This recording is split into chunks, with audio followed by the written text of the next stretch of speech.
ഹോസ്പിറ്റലിലേക്ക് ഒരാൾ വരണ്ട, ഏത് നെഞ്ഞുവേദനക്ക് വരണ്ട എന്ന് ചോദിച്ചാൽ എങ്ങനെ പറയാൻ പറ്റും? വളരെ മിനിമം ആയിട്ടുള്ള ചെറിയ സമയം മാത്രം നീണ്ടെടുക്കുന്ന ചെറിയ വേദന കേട്ടോ. ഒരു മിനിറ്റ് ഒരു 1 to 3 minutes ആകുമ്പോഴത്തേക്ക് അതിൽ കൂടുതലുണ്ടെങ്കിൽ നിങ്ങൾ എന്തായാലും വന്ന് കാണിക്കും. അതിന് ചുവടെയുള്ള സാധനങ്ങളെല്ലാം ഒരുപാട് ആൾക്കാർക്ക് ഒരു മിന്നൽ പോയി ഇങ്ങനെ ഒരു വേദന മിന്നൽ പോലെ പോയി, ഭയങ്കര കൊളത്തി പിടിക്കുന്ന വേദന ഒരു 10 സെക്കൻഡ് ഉണ്ടായിരുന്നു, ധരിക്കുന്ന പോലെ അതിനൊന്നും ഹോസ്പിറ്റലിൽ വരേണ്ട കാര്യമില്ല. ഒരു മിനിറ്റ് കൂടുതൽ നിങ്ങൾക്ക് അത് ബുദ്ധിമുട്ട് ഉണ്ടാക്കുന്നുണ്ട് എന്നുണ്ടെങ്കിൽ എന്തായാലും ഒന്ന് കാണിക്കാം, നമുക്ക് നോക്കാം. ഒരു മിനിറ്റിൽ കൂടുതൽ ഒരു വേദന ഉണ്ടെങ്കിൽ പിന്നെ റിസ്ക് എടുക്കണ്ട, ഒന്ന് ഹോസ്പിറ്റലിൽ വന്ന് ചെക്ക് ചെയ്യണം നല്ലത്. അപ്പൊ എളുപ്പത്തിൽ പറയാനെങ്കിൽ 1 മിനിറ്റിന്റെ ചോടുള്ളത് ഡ്രോപ്പ് ചെയ്യാം, 1 മിനിറ്റിന്റെ മേലെ ഉണ്ടെങ്കിൽ അതിനൊരു ഇമ്പോർട്ടൻസ് കൊടുക്കാം. അപ്പൊ നമ്മൾ ഓൾറെഡി ഒരുപാട് കാര്യങ്ങൾ ഡിസ്കസ് ചെയ്തു. ഇനി ഞാൻ ഷെഫീഖിനോടാണ് ചോദിക്കുന്നത്, ഒരു പേഷ്യന്റിന് ഹാർട്ട് അറ്റാക്ക് വരാതിരിക്കാൻ എന്ത് ചെയ്യാം? അപ്പോൾ നമുക്കൊരാൾക്ക് വന്നു കഴിഞ്ഞാൽ അതൊരു ഗതികേടാണ്, നമ്മളൊരു കഷ്ടപ്പാടുള്ള ഒരു അസുഖമാണ്, ഒരുപാട് ആൾക്കാർക്ക് പെട്ടെന്ന് മരണം സംഭവിക്കുന്ന അസുഖമാണ്. വന്നു കഴിഞ്ഞാലുള്ള ചികിത്സാ രീതികൾ അതിൻ്റെ ഏറ്റവും ലേറ്റസ്റ്റ് ആയിട്ട് ലോകത്ത് അവൈലബിൾ ആയിട്ടുള്ള എല്ലാ ചികിത്സയും നമ്മളിവിടെ കൊടുക്കുന്നതിനെക്കുറിച്ച് എക്സ്പ്ലെയിൻ ചെയ്തു. പക്ഷേ സ്റ്റിൽ അത് വരാതെ നോക്കുന്നതാണ് നല്ലത് അല്ലേ? അപ്പോൾ അങ്ങനെ ഒരാൾക്ക് വരാതിരിക്കണം എന്നുണ്ടെങ്കിൽ എന്ത് ചെയ്യണം? ഈ പേഷ്യൻസിനെ നമുക്ക് പ്രധാനമായിട്ട് 2ആയിട്ട് തിരിക്കാം സാറേ. ഒന്ന് ഓൾറെഡി അറ്റാക്ക് വന്ന ആളുകൾ, ഇപ്പൊ നമ്മൾ നേരത്തെ പറഞ്ഞ ആൻജിയോപ്ലാസ്റ്റി കഴിഞ്ഞ ബൈപ്പാസോ ആൻജിയോപ്ലാസ്റ്റിയോ കഴിഞ്ഞ ആളുകൾ ഒരു കാറ്റഗറി. 2 വരാൻ ചാൻസ് ഉള്ള, അതെ, ഇതുവരെ വന്നിട്ടില്ലാത്ത അസുഖം ഇതുവരെ വന്നിട്ടില്ല പക്ഷെ വരാൻ സാധ്യതയുള്ള ഒരാളുകൾ. അതിനെ നമ്മൾ 2ആയിട്ട് തിരിച്ചിട്ട്, ഒന്ന് ഓൾറെഡി വന്ന ആളുകളാണെങ്കിൽ പ്രധാനമായിട്ടും അവരുടെ നമ്മൾക്കിപ്പോൾ ഡോക്ടർമാർ നിർദ്ദേശിച്ച മരുന്നുകൾ നിർബന്ധമായിട്ട് അത് തുടരുക. അതൊരു വലിയ പ്രശ്നമാണ്. കാരണം ആളുകൾ തുടക്കത്തിലൊക്കെ കുറച്ച് മെഡിസിൻ കഴിച്ച് കഴിയുമ്പോൾ ഒരു ആൻജിയോപ്ലാസ്റ്റി കഴിഞ്ഞ് ഒരു 6 മാസം, 1 വർഷം അല്ലെങ്കിൽ 2 വർഷം, ഒരു 5 വർഷമോ കഴിയുമ്പോൾ എനിക്ക് ഇനി വലിയ കുഴപ്പമൊന്നും ഇല്ല എന്ന് അവർക്ക് തോന്നിപ്പോകും. ആ സമയത്ത് അവർ മെഡിസിനിൽ ഒരു അശ്രദ്ധ കാണിക്കും. ആ അശ്രദ്ധ കാണിക്കുമ്പോഴേക്കും അടുത്ത അറ്റാക്ക് വരും. വന്നു കഴിയുമ്പോൾ പിന്നെയും സങ്കടമായി, ഇത് പിന്നെയും വന്നല്ലോ. ഏറ്റവും ഇമ്പോർട്ടൻ്റ് ആയിട്ട് പറയാനുള്ളത് മരുന്ന് പ്രോപ്പറായിട്ട് ഡോക്ടറുടെ നിർദ്ദേശപ്രകാരം അല്ലാതെ ഒരു മരുന്ന് പോലും നിർത്തരുത് എന്നുള്ളതാണ് ഒന്നാമത്തെ കാര്യം. 2 അവരുടെ ഭക്ഷണമാണ് സാർ. ഭക്ഷണം നമ്മൾ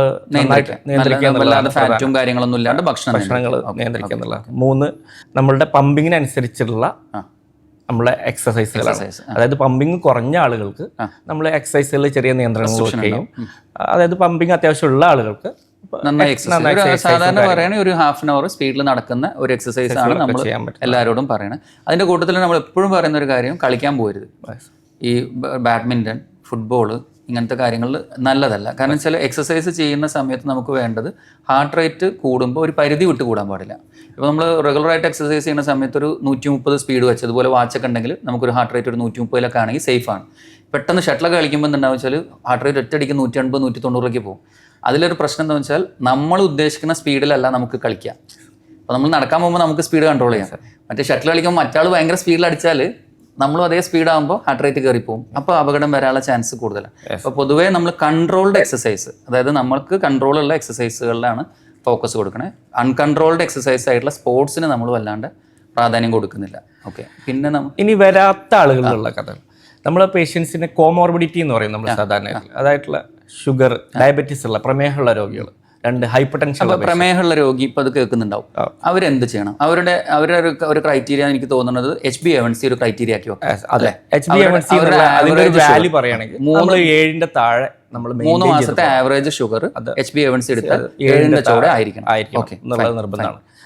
രണ്ടാമത്തെ കാര്യം കൊളസ്ട്രോളിന്റെ കാര്യം. അത് LDL എന്ന് പറഞ്ഞ ഒരു കൊളസ്ട്രോൾ ഉണ്ട്. അത് നമ്മൾ ആൻജിയോപ്ലാസ്റ്റി കഴിഞ്ഞ ആളുകളിൽ 55ന്റെ താഴെ, ആൻജിയോപ്ലാസ്റ്റി കഴിയാത്ത ആളുകളിൽ നമ്മൾ 70ന്റെ താഴെ ആയിരിക്കണം എന്നുള്ളത് നിർബന്ധമാണ്. അതായത് ഇപ്പോൾ ഒരു ഹാർട്ടിന് റിസ്ക് ഉള്ള ഒരാൾ അറ്റാക്ക് വരാതിരിക്കണമെങ്കിൽ ആൻജിയോപ്ലാസ്റ്റി ഒന്നും ഇല്ലാത്ത ഒരാളാണെങ്കിൽ 70ന്റെ ചോടെ LDL കീപ്പ് ചെയ്യാം. അതേസമയം ആൻജിയോപ്ലാസ്റ്റിയോ ബൈപ്പാസോ കഴിഞ്ഞ ഒരാൾ 55ന്റെ ചോടെ.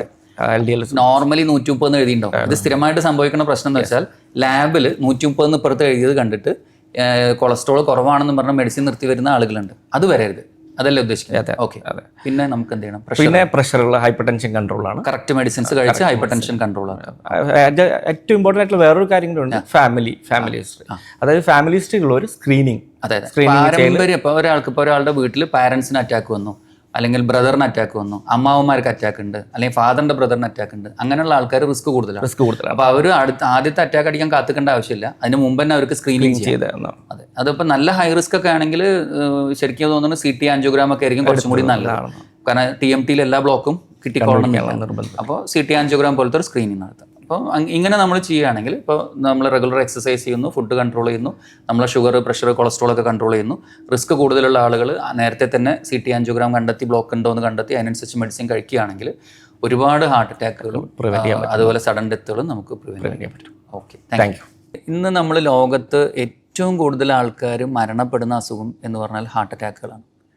ഇന്ത്യയിലാണെങ്കിലും ഏറ്റവും കൂടുതൽ ആൾക്കാർ മരണപ്പെടുന്നത് ഹാർട്ട് അറ്റാക്കാണ്. കേരളത്തിലാണെങ്കിലും അങ്ങനെ തന്നെയാണ്. അപ്പോൾ ഈ ഹാർട്ട് അറ്റാക്ക് മരണങ്ങൾ മുമ്പൊക്കെ 60 വയസ്സിലും 70 വയസ്സിലും ഒക്കെ ആയിരുന്നത് ഇപ്പോൾ കുറഞ്ഞു വരിക. അപ്പോൾ എനിക്ക് തന്നെ, ഞാൻ കഴിഞ്ഞൊരു 12 വർഷം മുമ്പ് വർക്ക് സ്റ്റാർട്ട് ചെയ്യണ സമയത്ത് എൻ്റെ ആ ഒരു എക്സ്പീരിയൻസ് അന്ന് 60കളിലാണ് ഹാർട്ട് അറ്റാക്കും നമ്മളൊക്കെ CD കൊണ്ടുവന്ന് കാണിക്കുമ്പോൾ ആളുകളുടെ CD ഒക്കെ. ഇന്നൊക്കെ കൊണ്ടുവന്ന CD-കളൊക്കെ 53 വയസ്സ്, 48 വയസ്സ്, 47 വയസ്സുള്ള ആളുകളുടെ CD-യാണ്. ആ CD എന്ന് പറയുന്നത് അവരോട് ബൈപ്പാസ് ഓൾറെഡി പറഞ്ഞിട്ടുണ്ട് എന്ന് പറഞ്ഞാൽ ആ ബ്ലോക്ക് അവർക്ക് 40കളിലോ 30കളിലോ സ്റ്റാർട്ട് ചെയ്തിട്ടുണ്ടെന്ന് അർത്ഥം. അപ്പം ബ്ലോക്ക് ഭയങ്കരമായിട്ട് സമൂഹത്തിൽ കൂടിക്കൊണ്ടിരിക്കുകയാണ്. അപ്പോൾ അത് കൂടാതിരിക്കാൻ ഓരോരുത്തരും അവരവരുടെ ആരോഗ്യം നോക്കുക, അവരുടെ ഭക്ഷണ രീതികൾ, എക്സസൈസ്, റിസ്ക് കൂടുതലുള്ള ഫാമിലിയുള്ള ആൾക്കാരാണെങ്കിൽ CT ആൻജിയോ, നേരത്തെ ഡോക്ടർ പറഞ്ഞ പോലെ CT ആൻജിയോ നോക്കിയിട്ട് നേരത്തെ കണ്ടെത്തുക. അതേപോലെ ഓൾറെഡി അറ്റാക്ക് വന്ന രോഗികൾ വീണ്ടും ആ ബ്ലോക്ക് വരാതിരിക്കാൻ മെഡിസിൻസ് കറക്റ്റായിട്ട് കഴിക്കുക, എക്സസൈസ് ചെയ്യുക, ഇതൊക്കെ ചെയ്യുക.